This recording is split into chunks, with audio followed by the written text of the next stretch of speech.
In the next couple of chapters, we're going to look at some imperfect shots and figure out how to improve them.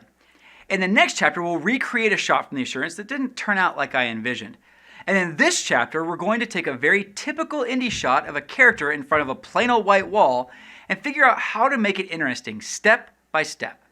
And everything that we're doing here is extremely inexpensive and something that you can do on almost any set, regardless of budget or location.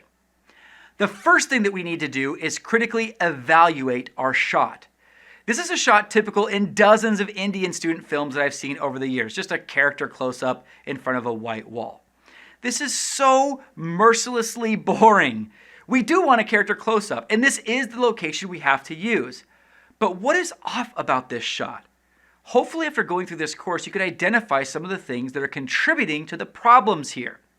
The biggest problem might be the plain white walls. There's just nothing more visually uninteresting than that. Also, can you tell what's going on with the lighting? It's just lit from above with the house lights in the studio. That's not flattering at all. And speaking of not flattering, the lens that we're using is a wide 30mm lens, which means that in order to get a close-up of our subject, we have to actually move closer to her. And being this close with such a wide-angle lens creates distortion in Lucy's face, especially the nose here and other parts of her face that are closest to the camera.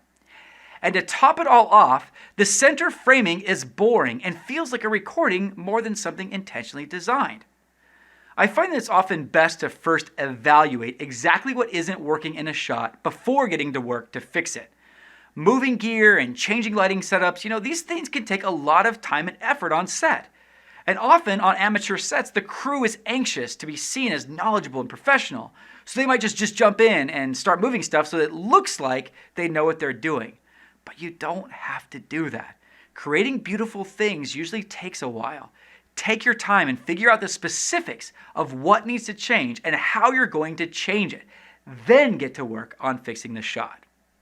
And now that we've figured out what's not working, let's start making this shot great in the next tutorial.